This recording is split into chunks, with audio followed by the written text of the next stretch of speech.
Everyone's like, what is going on with the refs? And I'm like, I don't know. And you finding me $500 is not going to do. Fans had been pleading for Caitlin Clark's colleagues to show them this kind of pushback. They also received significantly more from Sophie Cunningham than they had anticipated. Sophie became Kathy Angelbert's worst annoyance and every fan's loudest voice, since she wasn't just Caitlin's enforcer. Let me clarify. As the 2025 season went on, it became evident that Sophie could take no more of the league's bullshit.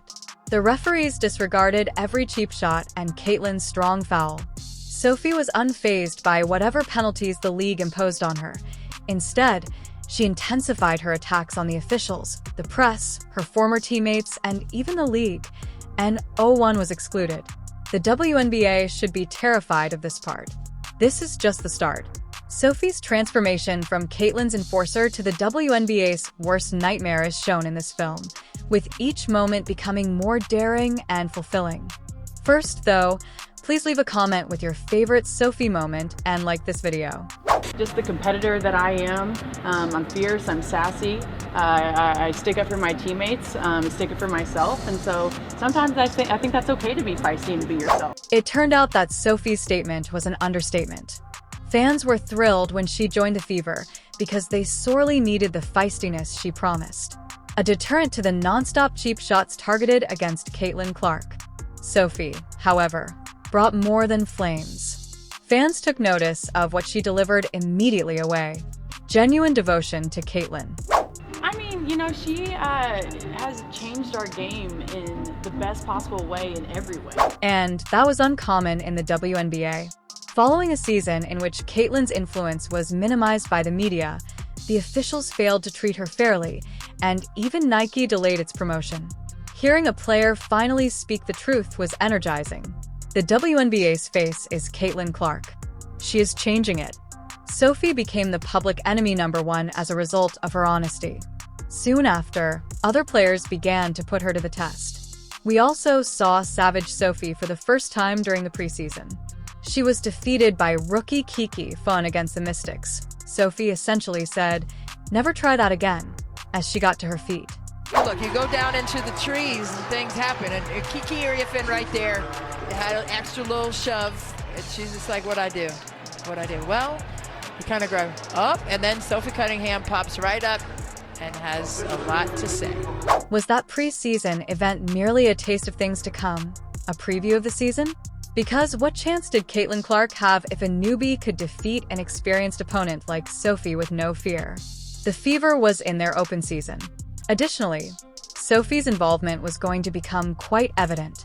The whistles remained stuck in the referees' pockets for game after game. While other players got away with murder, Caitlin was pummeling with no calls. It was the year 2024 again. Sophie has had enough. Commissioner's Cup, Fever vs. Connecticut Sunday, June 17th. The officials allowed the game to get out of hand. J.C. Sheldon began by swiping at Caitlin's eyes. Marina Mabrey then gave her a body shot to level her. No accountability, no protection, and no ejections. At that point, Sophie Cunningham lost her temper. Her subsequent actions immediately became legendary among Caitlin Clark's admirers. This was sheer catharsis for Caitlin supporters. Mabrey. That's a flagrant foul. It's a hard foul. You could say it's a play on the ball, but... And lastly, some payback. Sophie exacted revenge after months of witnessing Caitlin being hacked without any defense. A straightforward challenge, a shove, and a headlock. Take action. Sophie had always been fiery until now. However, this was unique. This was the flip of the switch. She started playing with zero FS to give right away, and she continued to do so on the court. When reporters questioned Sophie about the confrontation during practice following the game, she made it abundantly evident that it wasn't about a single play or game. There was more to it than that. During that, it was just part of the game. I think the refs had a lot to do with that. It was a build-up for a couple of years now of them just not protecting, the star player of the WNBA. And so, at the end of the day, I'm going to protect my teammates. That's what I do, and I'm a team player, so it's all good. Sophie had observed Caitlin Clark's abuse from a distance. She had had enough of it and was now experiencing it directly. Sophie Cunningham became a household name after that. They bring in Sophie Cunningham. I had no idea. Sophie Cunningham was a black belt at the age of 6. Yeah. Yep. Boom! Wow. I love it. It was her who ultimately stood up for Caitlin Clark. The final manifestation of the Caitlin Clark effect was what followed. She was immediately embraced by her fans. Her jersey was gone in a matter of minutes. Sophie embraced the millions of new fans she gained on social media as it exploded. She gave a nod to the JCS Sheldon takedown by posting a TikTok with a Selena Gomez song, and it went viral. A single message filled her comments. "I appreciate you defending Caitlin." It was a moment worth millions of dollars. Overnight, Sophie went from role player to one of the most marketable names in the league. However, every new fan brought with it an equal number of adversaries. While remaining mute over Maubrey's hit or Sheldon's jab at Caitlin, the media criticized her retaliation against JC Sheldon. A shift. Even an online petition demanding that she be expelled from the league for her unsportsmanlike behavior surfaced. Next followed the $400 WNBA fine. Sophie was at a turning point at this point. She could have remained silent, allowed the tension to subside, and reverted to being just another tenacious role player. However, she didn't. Every soundbite became more acute after that.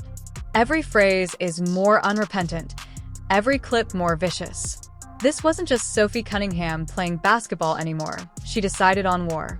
And that's when she turned into the biggest nightmare in the WNBA.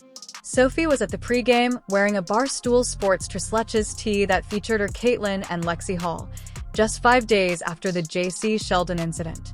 It was yet another unmistakable indication of her support for Caitlin, and it outraged several WNBA members. The phrase "Trace Letch's 3 milks" was understood as a reference to the 3 white players of the Fever.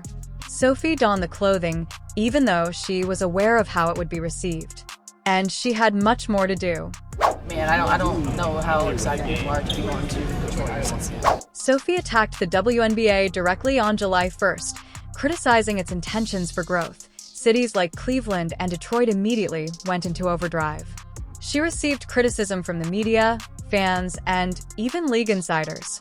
She briefly attempted to retract her remarks by claiming they were taken out of context. Here's the problem, though.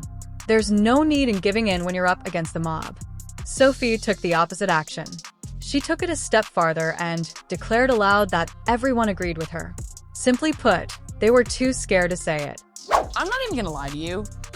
I am someone who says what everyone else is thinking or talking about, not just with the refs, Did you post but that with after Detroit, you guys lost? with Cleveland. I want people to hear what I just said. I am the only one, but if you ask our league, they feel the same exact way.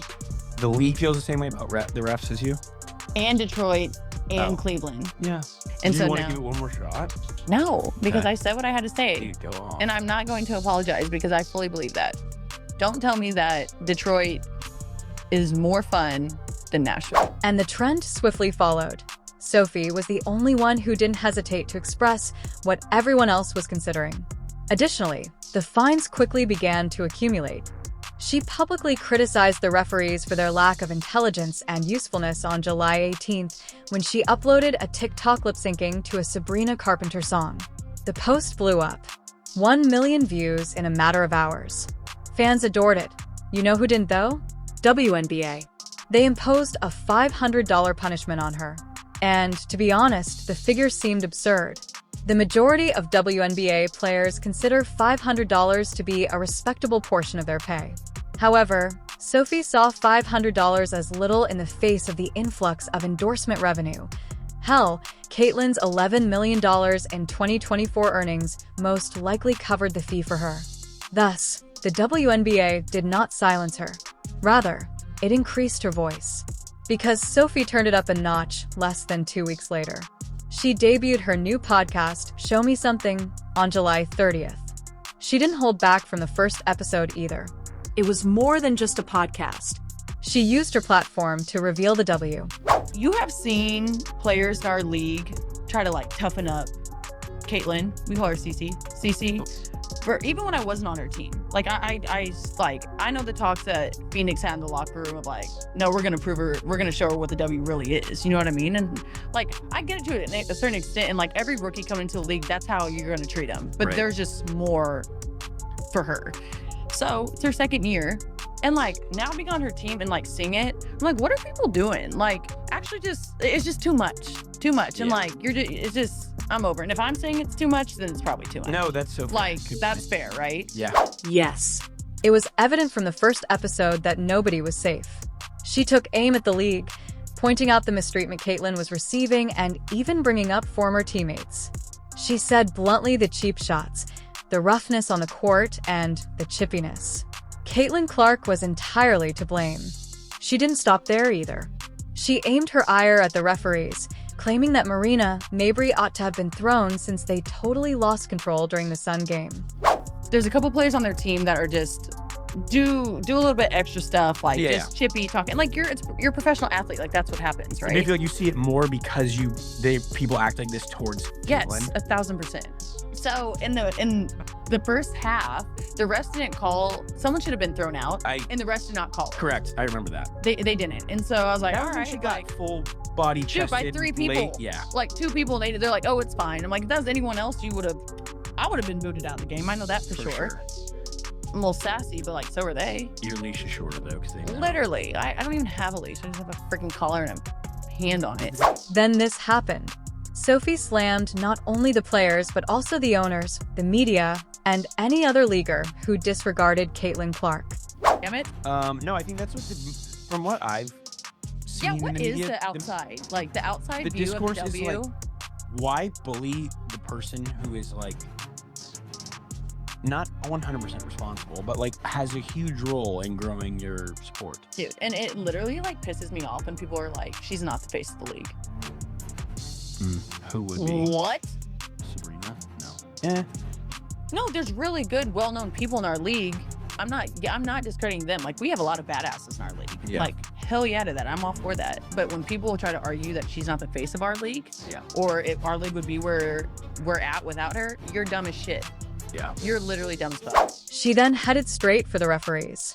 A clear, focused assault that effectively challenges the league to track her down. And I get it because if I was a ref, I know I would mess up all the time. Yeah. Like I'm not saying that your job is easy, but when it is a simple call right in front of your face multiple times, what are you doing? What are you doing? What call are you like bugged out? All of them. Everything. Like it's just like they're just so inconsistent. Like that's my thing. Like if you're on the other team and you're gonna be fouling the shit out of me, cool. But let me do it to you. Let you, You know what I mean? want Like consistency then. Yeah, like just give, and I think that's players across the league and like new fans across the country. Like everyone's like, what is going on with the refs? And I'm like, I don't know. And you finding me $500 is not gonna do shit. And Sophie disclosed on August 5th that the league had fined her $1,500 this time.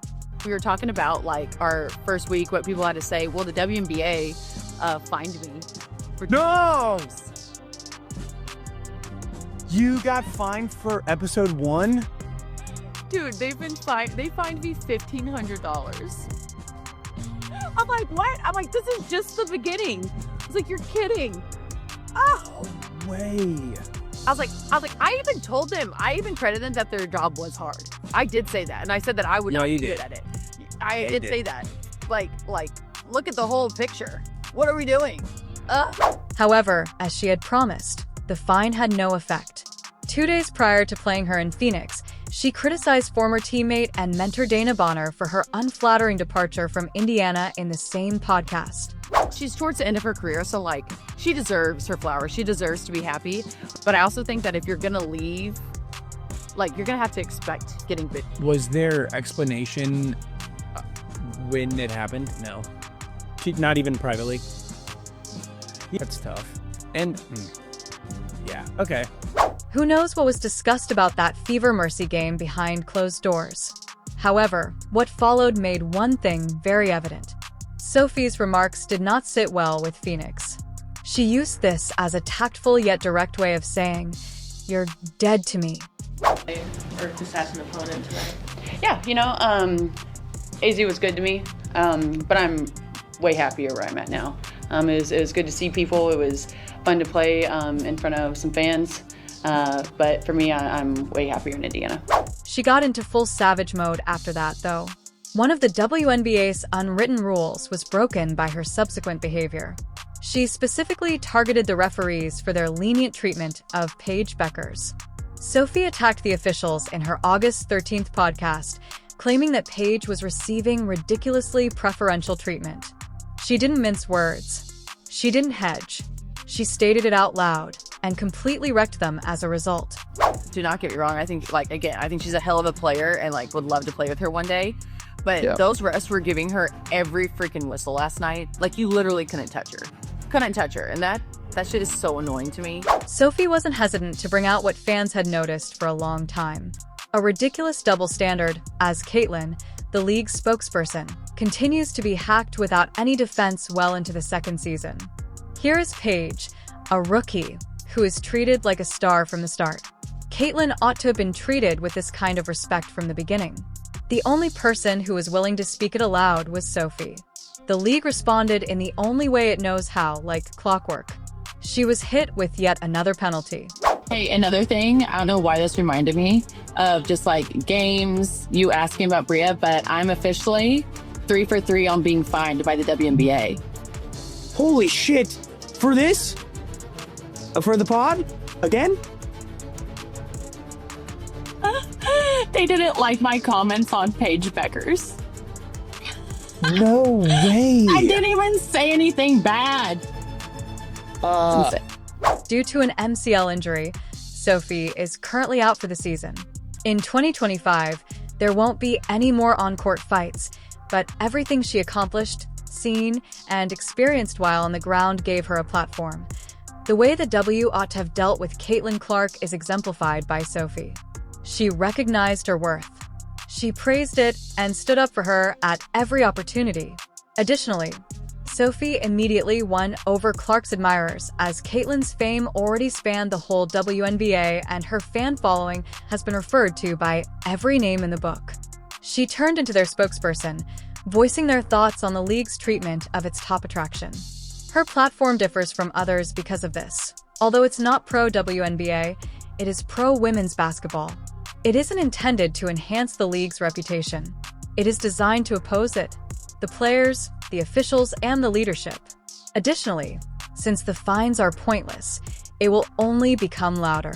She simply intensifies it whenever the league attempts to hit her, and that is the biggest nightmare for the WNBA. Casual fans genuinely adore this charismatic athlete, who stands up for Caitlin Clark no matter what and calls out the league fearlessly. In actuality, the WNBA caused this themselves. And Sophie will keep calling them out until they begin to defend players, particularly the league's public face. You're a winner for persevering through the finish, so if you're still here, leave a trophy in the comments.